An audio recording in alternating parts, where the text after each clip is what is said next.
trusted news source, ABC6 News at Noon.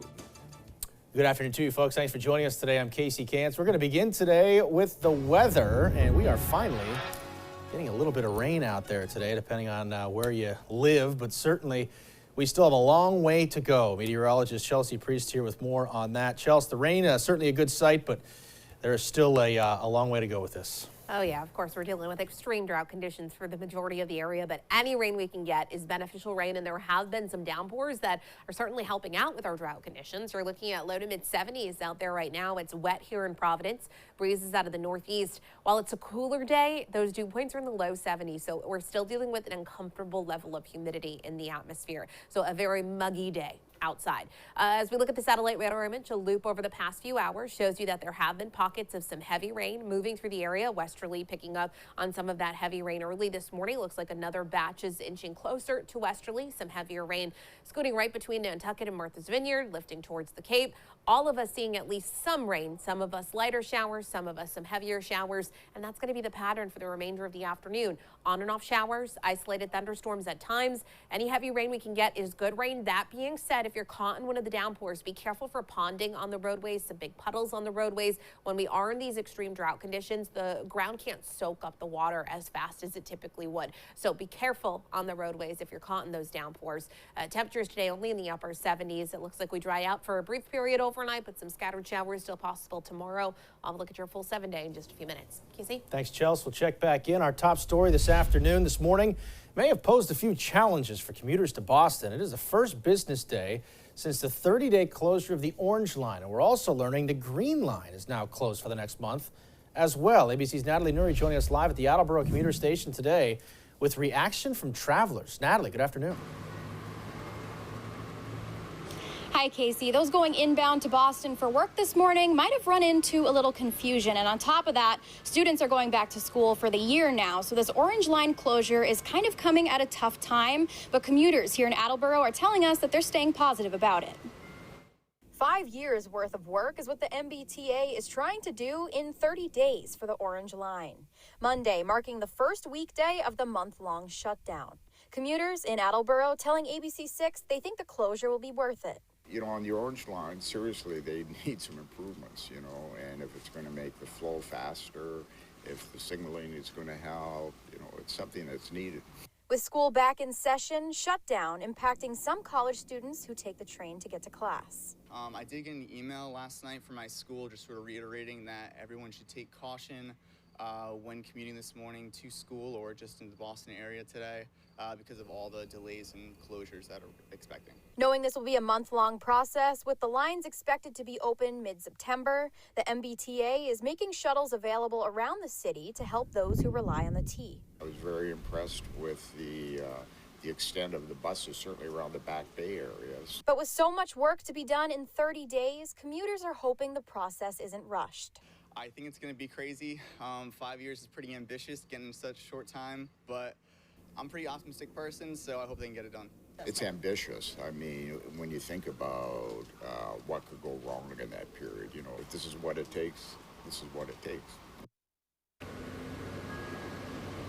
And Casey, as you mentioned earlier, we also learned today that the Green Line is now shut down for the next 28 days. So the Orange and Green Lines are expected to now be back open September 19th. For now, reporting live in Attleboro, Natalie Nori, ABC6 News. Certainly plan ahead. Give yourself some extra time. Natalie, thank you for that. New today at noon, the White House has confirmed that Dr. Anthony Fauci will officially step down at the end of the year. The 81-year-old infectious disease expert has been the director of the National Institute of Allergy and Infectious Diseases since 1984.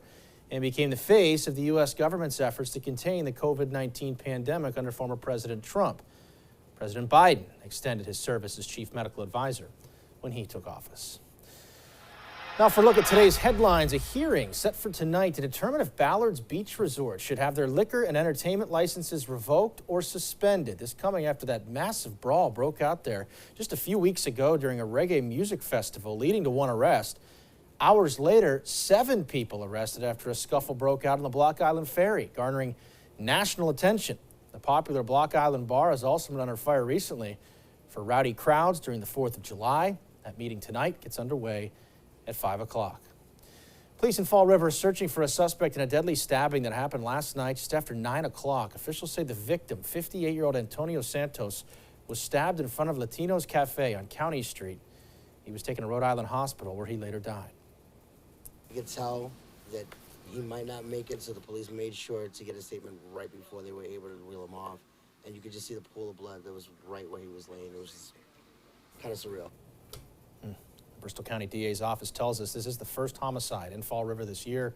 Investigators also believe the victim and the suspect knew each other.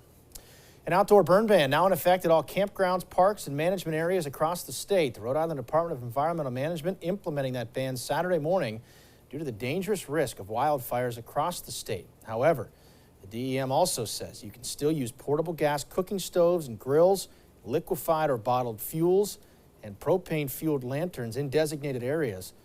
The DEM will continue to monitor the conditions to determine when the ban can be lifted. Governor Dan McKee has tested positive for coronavirus. His administration saying he tested positive late Saturday night. His doctor prescribed the antiviral medication Paxlovid. We are being told he has minor symptoms. The 71-year-old is vaccinated and twice boosted. The governor is planning to work remotely, he says, for the next 5 days while in isolation. Former Rhode Island Governor Gina Raimondo will be in East Providence today. The U.S. Secretary of Commerce taking part in an event to highlight the work of the Women's Caucus and the trades and the importance of accessible child care for working union tradespeople. And we are right in the middle of the back-to-school season, and Durfee High School is getting parents and students ready to come back to school with guided tours. Ahead of the tours, Mayor Paul Coogan and city officials are going to hold a formal dedication ceremony. That'll be at the auditorium of the new building. The ceremony and tours open to the public and will take place this Wednesday at 10 a.m. The U.S. Secretary of Education making a stop in Newport this morning, meeting with educational leaders to discuss the acceleration of student learning across New England. ABC6 News reporter Yanni Tregellis in Newport today with the upcoming plans for our schools. Educational leaders both from the state as well as nationally convening here to Newport today to discuss creating pathways for schools moving forward out of COVID in hopes of solving decades-long issues that have plagued schools all across New England. Now, all 6 New England school chiefs attending this forum this morning, where the U.S. Secretary of Education signed a resolution for New England regional collaboration, which supports educational collaboration across the region. Now, this is in hopes of accelerating student learning and building pathways to actively improve higher education. The Secretary giving out some ideas he has for changing the way education looks, including adjusting the entire schooling structure from the typical 5 days a week of classroom learning to a more hybrid, workforce-centered learning style in the post-COVID schooling era. The worst thing we could do now as education leaders is become complacent. A vision that starts with breaking down silos between our K-12 systems, our higher ed systems, and our workforce partners. That's really why we're here, to really be your partners, to figure out how do we move forward and how we keep New England thriving and being on top. Now, Cardona also discussed other issues that have plagued schools across the country, and that includes bus driver shortages as well as teacher shortages, and he talked about the need to address these on a national level. Reporting in Newport, Yanni Tregellis, ABC6 News. Yanni, thank you. An ABC6 update now. Just after midnight last night, Cranston police responding to a house fire on Urbana Street. When they arrived, police say the owner of the home was trying to put the fire out with a garden hose, saying his wife was still somewhere inside. Officers were able to pull the woman out of the home safely. Cranston Fire did arrive shortly thereafter, and they put that fire out. Officials say the fire was started by a fire pit that had not been properly extinguished. Still to come today on ABC6 News at noon, less than a month away from the September primary, a special governor forum happening tomorrow that our own Doreen Scanlon will be moderating. We'll tell you the focus of that. Plus, the in-person deadline to register to vote has passed in Rhode Island. You can still cast your ballot other ways, though. You are running out of time. I'm going to run down those important dates for you coming up.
We are counting down to the September primary, and a great concern for parents. What will the next governor do for young children?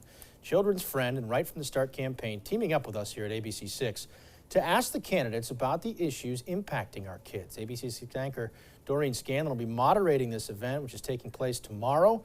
If you'd like to be a part of it, in person or virtually, details to register on our website, abc6.com. Governor McKee's office saying today he will not be attending due to his COVID diagnosis, but he will be making final remarks virtually. And the voter registration deadline for the primary election has passed in Rhode Island, but here are some important dates to keep in mind. Take a look.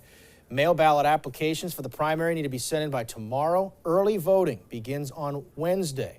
To vote in the general election, the registration deadline is October 9th. Mail ballot applications for the general need to be submitted by October 18th, and early voting for that will begin on the 19th. Deadlines looming for Massachusetts voters. Less than 5 days to register to vote for the September primary. Your last day to sign up, Saturday the 27th. If you plan to take part in early voting, that begins on Saturday too. The deadline to request a vote by mail application is Monday the 29th. Polls will be open until 8 on Election Day, which is September 6th. Votes by mail and absentee ballots must arrive to your local election office by that time as well. So to come today at noon, a new report says Tom Brady will be returning to practice from his personal hiatus to rejoin the Tampa Bay Buccaneers. We'll tell you how soon he can be back on the field. And Russia firing rockets west of Europe's largest nuclear power plant. How tensions continue to rise ahead of Ukrainian Independence Day. Stay with us.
And now, your ABC6 Storm Tracker weather with meteorologist Chelsea Priest.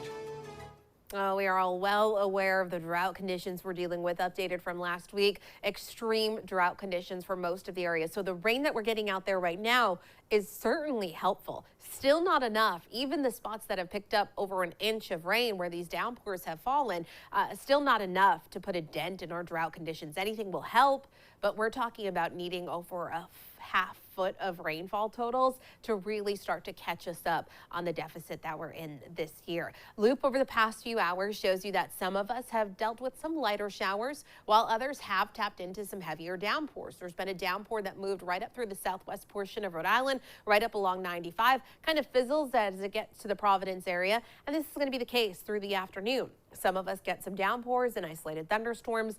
Others end up with some lighter showers. A little bit of a wider view shows you more rain down to our southwest. This is all as a warm front is lifting through the area. When we look at the rainfall totals from the past 24 hours, I mean, really starting just early this morning, you can see the spots that have pinpointed some of those higher totals where those downpours have set up. Now, some spots are reporting over an inch of rain already in those isolated spots where the downpours have happened. This time of year, when we are in drought conditions, the ground can't necessarily soak up enough water, enough rain that has fallen, and that could lead to some minor street flooding in spots this afternoon, so use caution. Also, some visibility issues outside, not quite as dense of fog as what we saw this morning, but on top of some steady rain falling at times, you may have some visibility issues, so always a good idea to take it easy on the roadways. Temps right now are in the low to mid 70s range, so it's a significantly cooler day than where we've been over the weekend. Breezes coming in from the east northeast around 5 to 10 miles per hour. Not typically a very humid wind direction, but right now we're feeling very muggy outside. So while it's a cooler day, it's a very uncomfortable day. Those dew points are well into the 70s range, low to mid 70s in many locations. Feeling uncomfortable, feeling muggy outside, and that continues through today with these rain showers as this warm front pushes through. Loop over the past 6 hours shows you the rain that's been moving in. At times, spots are getting some heavier downpours. Other spots not seeing quite as much rain. Hit or miss downpours through the afternoon. Into the evening, we may get a little bit of a break, but another round of a few isolated showers overnight and into tomorrow as this system actually pushes through the area. So what we're looking at hour by hour, on and off showers, brief downpours possible, continuing into the afternoon, early evening, a little break. Tomorrow morning will be overcast, some fog to start the day, some spotty showers still possible tomorrow, some isolated thunderstorms possible still tomorrow. I think tomorrow the coverage, the amount of rain is a little bit less than what we're dealing with outside today. Heading into the middle of the week, we get brighter and we warm up into the mid to upper 80s range. In terms of additional rainfall today, about 1/4 of an inch to up to about 1/2 an inch. And tomorrow we have another 1/4 of an inch to 1/2 an inch possible. So we're picking up some significant rainfall. And again, we'll continue to watch for that through today and into tomorrow. Only in the mid 70s today. It's a cool day. Tonight stays mild and muggy outside with temperatures in the upper 60s. And tomorrow, again, mostly cloudy. You'll get a few pops of sun at times. Temperatures should climb into the low 80s range, but still the risk of some scattered showers and storms. Brighter and warmer through the middle of the week. Casey? Chelsea, appreciate that. Quick update from the world of sports today. NFL Network's Ian Rappaport reporting that Tom Brady will return to Bucs training camp today. The 45-year-old 7-time Super Bowl champ has been away from the team for the first 2 preseason games because of personal reasons. No other details given beyond that. Bucs 0-2 to start the preseason. They'll wrap up at Indianapolis. They'll take on the Colts on Saturday night. And still to come today at noon, Ukraine preparing to celebrate its independence from Soviet rule later this week. Why Russia has ramped up its offensive.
Welcome back. Time to check in on headlines around the world this afternoon. Ukrainian President Volodymyr Zelensky warning of a week of attacks from Russia ahead of Ukraine, marking its Independence Day on Wednesday. That warning after a suspected car bombing killed the daughter of an outspoken supporter of Russian President Vladimir Putin. ABC's Jay O'Brien has more today on Russia's response to the attack. Russia's National Security Service, the FSB, now officially accusing Ukraine of being responsible for the suspected car bombing that killed the daughter of an influential supporter of Russian President Vladimir Putin and a vocal backer of Russia's invasion of Ukraine. The victim, 29-year-old Daria Dugina, the daughter of Alexander Dugin, a Russian ultra-nationalist often called Putin's brain, and who championed the war on Ukraine, though some critics say his relationship with Putin is exaggerated. According to Russian media, Dugina had driven to an event with her father in his car, but left driving home alone, leaving some to believe Dugin was the actual intended target. Russian officials, without offering any evidence, alleging a Ukrainian spy is responsible. But some Russia experts say Russia's own security services could be behind the attack, perhaps sending a message to Putin to ratchet up his war on Ukraine. Ukraine denies any involvement.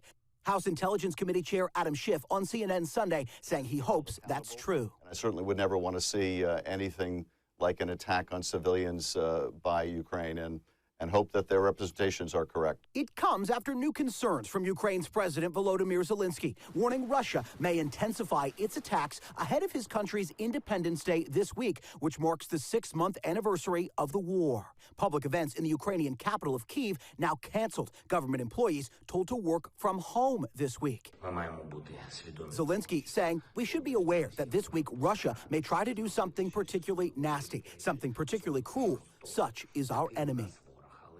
This is on the heels of the U.S. announcing another massive military aid package to Ukraine worth an estimated $775 million. It includes more long-range missile systems and reconnaissance drones to help identify Russian targets. Jay O'Brien, ABC News, Washington. And still to come today at noon, if you want to up your Instagram game, why not snap a selfie on the top of a mountain? Find out why it's easier to do so. Kilimanjaro. Plus, Chelsea's got one final look at your Monday forecast. That's coming up. Stay with us.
Welcome back. If a lack of internet access was keeping you from climbing Mount Kilimanjaro, you're in luck. Tanzania's Information Ministry has installed high-speed internet to serve climbers on Africa's tallest mountain. Right now, the coverage is up to 12,000 feet, which provides coverage for about 2/3 of the mountain. So if you're looking for ideas to up your Instagram game, maybe conquering Kilimanjaro could be the move. Chelsea, your Instagram game's pretty good, but you could up it by doing that. We could do a live show From Kilimanjaro top, now. why not? All right. It sounds so easy to do. Doesn't it? All right. Let's get that on the calendar, Case. We are looking at some much needed rain falling across southern New England this afternoon. It's hit or miss. Some of us are getting downpours, others just seeing some light showers. Any rain we can get is good rain. If you are caught in one of the downpours or isolated thunderstorms, be careful. The roadways may become ponded or there may be some big puddles. When we're in extreme drought conditions, the ground can't soak up the rain quite as quickly as it typically does when we're not in drought conditions. A few isolated showers and storms still possible tomorrow, brighter and warmer through the middle of the week. Casey? All right, Chels, appreciate that. Thank you, folks, for joining us today as well. The news continues first at 4. For news and weather anytime, you can check us out at abc6.com. I'm Casey Cantz. Have a great rest of your Monday.